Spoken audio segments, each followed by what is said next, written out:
to another Wealth Coffee Chat. Good to see a few guys jumping on already. Good morning to Zafar and Alison and James, Chris, Nick. Everyone's there this morning. Great to see you guys. Fantastic to hang out with you on a Thursday. I was going to say Friday. Feels like a Friday to me.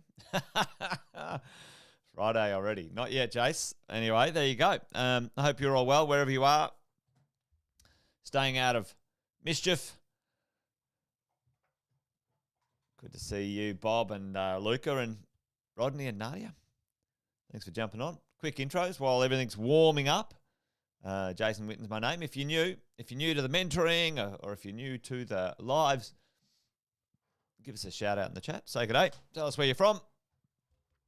If you didn't know already, we hang out each Monday to Friday, normal working day, around about 8 o'clock, 8:05, 8:08, 8:10, 8:05, Queensland time, New South Wales. It's just changed, which I said yesterday was a bit annoying, but the daylight savings shifts it to about 9-ish in other states and a few different times. But here we get to chat about property investing. I've been property investing over 20 years, helping property investors across Australia and New Zealand, coaching them to build their property portfolios. Over 18 professionally, and along the way, done a few deals. Over 6,000. I think it's actually closer to 7,000 now. With a bunch of people. Learned a few things, and each day we share. Hey, Nadia, great to see you dialing in from the sunny state of Queensland. Fantastic to see you, mate. Hang around. This is usually, maybe a 15 to 20-minute morning chat, just touch and base, and then our mentoring coaching calls on Fridays every month, and we have 2 learning, teaching, mentoring nights each month. So plenty of information, support, and education available. So welcome. And Selena, you're new from Brisbane. Fantastic. Good to see you. Going on in the world today? Good question, Heidi. Good question. What's going on in the world today? Is APRA stomping around again? Let's dive in and have a bit of a chat about what is going on with the world today. APRA stomping around, regulators clamping down, which is a pain in the neck. But is it really an issue? And we're going to have a bit of a chat about that today. And I'm going to bring you some further stuff about this team. So as we go through the next few weeks, just to see what it looks like. It's not our first rodeo. We've been here before, whether it's APRA, whether it's credit crunches, whether it's GFCs, whatever it has been or will be, for all of us, we know that this thing's a marathon, not a sprint. Like I say often, we have a saying around here, and this idea of building a property investment portfolio is about buying well and never sell. And Stephen, sounds like you did one of your first ones yesterday. Spotswood, mate, we'll be neighbours. I've got one in there too. That's a cracking little deal. I think that is an absolute long-term winner as far as I'm concerned. Mate, well done. Jeff's making a bit of dough in crypto. She's a wild world, that one. Jeff, good to see you took a bit of profit, mate. It's you never go broke taking a profit. That's what I always say. You don't go broke taking a profit. Anyway, let's talk about APRA. These blokes, these turkeys. Anyway, what's going on? A little bit of restrictions being imposed on the lending institutions. And what do we know so far? Okay, what do we know about APRA and what they've done? But let's just put it in a bit of context at the moment. Is there a real issue out and about? And somebody already said over here, Jeff said it as well, probably going to hurt the first home buyers as we go. That is accurate and true. This is going to limit the owner-occupiers in the harshest way, because as an owner-occupier, you don't have rental income or tax add-backs to your serviceability. You guys know this. When you buy an investment property, your servicing includes the rent you're expecting to get, or a percentage of the rent anyway, depending on the lender. And sometimes they'll allow you to add back some of the tax deductions that you're going to get, which increases your income. So it will affect, I believe, and many others do as well, the first home buyers. Because if you look at this, we've had a pretty significant increase in the world of first home buyer, owner-occupier demand. Same happened with the stimulation back in the late 2000s, early 2010s, where the government, used the blunt but useful stimulus of giving away free money so people would buy houses, people would buy properties. And if you saw for quite a while, a reasonable chunk of time, let's call it, 7 to 8 years, there was a large chunk of first home buyers, millennials, whatever you want to call it. Interest was reasonably expensive, et cetera, et cetera. We had a sort of perfect storm over here. You guys know this. We've been experiencing it for 18 months.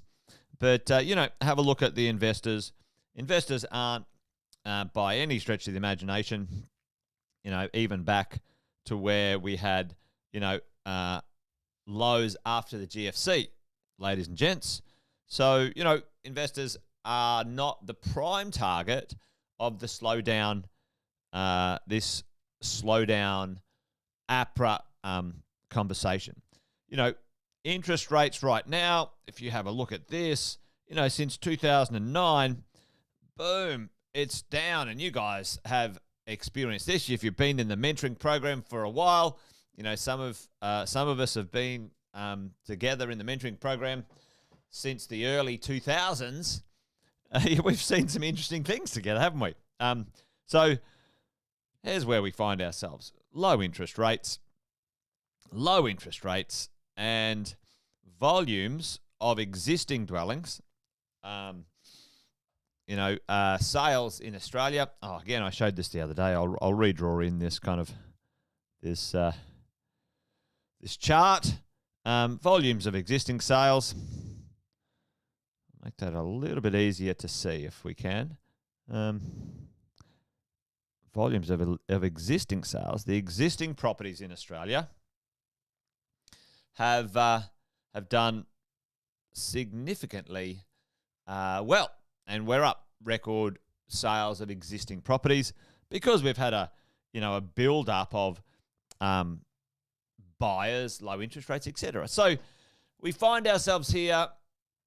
The government, the APRA, whoever wants to cool things off. I think personally it's quite premature, but who knows? So let's have a bit of a chat about, will this affect us as property investors? And so let's have a little quick look at the servicing calculators based in the world of lending. And I'm not going to do something significant here, like, get down to the nitty gritty. But when we have a look at the amount of interest a lender will calculate that you can afford, tell me, folks, is it, tell me right now, chuck it in the chat for me. What interest rate can you get on a regular owner-occupier loan right now? Tell me, off the bat, just something reasonable, just something regular, Australia 180. What's an interest rate that we can get out there in the marketplace? Because it's pretty low. So tell me, chuck it in the chat. What have you guys been seeing, or what, as an owner-occupier, not investment at this point? Alison's saying 2%, 2 to 3%. Yep. Yeah, 2.2. So yeah, right now we've got interest rates between 2 and 3% for owner-occupiers. Now that's, probably principal and interest, et cetera, et cetera. Some are even, lower, like Nick and Jeff are saying, 1.99%. unbelievable. Money's almost free. Alex just refinanced to 199. You can get, honeymoon periods of 1, 2, 3 years. You can get interest only, not interest only. You can get fixed interest, et cetera, et cetera. So, it's pretty inexpensive. So what happens when the lenders calculate your ability to pay for this? Are they doing a calculation? Can Alex afford 2% payment? Is that what happens when the lenders calculate Alex's ability to borrow? Okay, is that what happens? And the answer is no. They don't calculate it at 2%. They don't do that. Okay, so they have a servicing calculator. Yep, and Alison's there. Let's call it a rough figure at this point in time of 5%. So even though Alex is paying 2%, I hope you don't mind me using you as an example, Alex. Thanks for sharing. Thanks for volunteering. But, so Alex is paying 2%. So this is the real cash. But on paper, he had to be able to afford 5%. Okay, so that's how it works. It's not the 2% interest rate. APRA's not talking about raising interest rates or anything like that. What they are talking about and what they have done, a small move at this point, and I'll bring you guys a little bit more details about what this looks like. The conversation is that now Alex needs to be able to afford 5.5 as a servicing, not 5. Okay, so a 0.05 of an increase in the servicing calculation. Now, that's not significant, folks. It's not significant. Certainly not for investors, because what happens with investors, if our servicing or our expenses increase a bit, what can we do? What will happen right now? It's coming as maybe the market cools a bit. It won't reduce it. There's got to be some pretty significant increases in supply right now to reduce any market values. Yep, Jeff's boom all over it, right on it. The rents are going to go up. So we as property investors, we can put our rents up.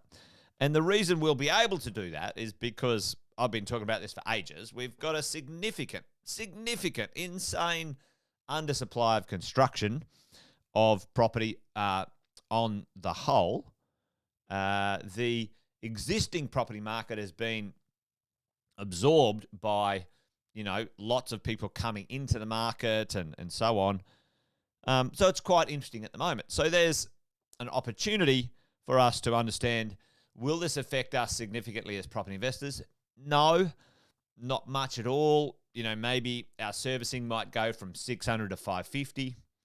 But as a owner occupier, an owner occupier doesn't have rent. They don't have tax back.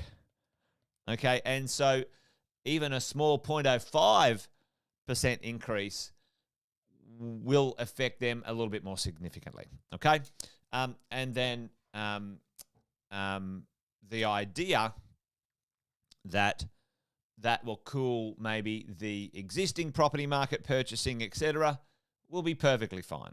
There's no issues with that. I certainly believe right now in most existing property markets, when you're competing with the owner-occupier, there's a premium being paid because there's not enough stock. Okay, there's not enough properties. So, it's probably a little bit on the high end for the pricing right now, for my liking, in the existing competing with an owner-occupier. Okay, so that's a challenge often because owner-occupiers want the thing, they're in love with it. Us as property investors, we like it. It's important to want to own the property for a long time, but it's got to make money sense as well. So, that's always a bit challenging. So there you go. Yeah, Jeff, there'll be lots and lots of interesting information about oversupply of units in Melbourne today. Well, this is the interesting thing about, these conversations. Are we talking about a suburb? Are we talking about a whole city? Are we talking about a whole state? Are we talking about, a whole country? Are we talking about a style of property? Those sorts of things. I wouldn't be listening to 7 Melbourne, that's for sure. That's that's an interesting one. as you already know, Jeff, yeah, they can carry on like a bunch of pork chops. At the end of the day, supply, demand, there's nothing you can do about those metrics. And you, as a property investor, decide to purchase in locations that you want to own these properties for a long time. Get established in a property. One of the good things about a supply market, sort of 2014, 15, 16 in Brisbane, there was quite a lot of supply. And you could buy extremely well, pricing-wise, and location to the city. And if you were to go up there now, and there was we did a lot of, investing in Brisbane in those times, go and try and replicate that purchase now, that location in Brisbane. You're miles away. So supply and demand, both sides of that coin are useful. You just need to understand how to use it as a property investor as you go. So there you go, team. Don't stress out about this APRA stuff. It is what it is going to be. At this point, this is applying to banks only. It probably will spread a little bit further afield at some point. But again, like Jeff said and many others, it's going to affect owner-occupiers, first home buyers more than investors. We have the ability to manage other expenses with our rents, and they will go up in the right areas, in good quality areas where there's demand, people want to live, etc. You guys know the drill. Buy well, never sell, high quality, flight to quality as we go. So there you go, team. That's what we know so far. Nothing to be stressed about at this point in time. As you always got to have a little bit of extra buffer and those things up your sleeve. But we'll always be ahead of this game, as we do in the mentoring program, and with your support, or with your coach's support and your team support, your 6-star team support. We're always going to be out there making sure we get you accurate information in a timely manner. And that's what these morning chats are all about. So great to have you guys hanging out again this morning. Hope that makes sense. Hope that we'll give you some information to mull over. I think we'll be rolling. As always, Alison, reach out to your coach, mate. I think with the quality of the property you've invested in, I think a shortfall from a loan-to-value ratio, evaluation issue, is not going to be something you need to worry about. But that servicing stuff, it does worry some people. But Alison, on the flip side, remember this one, that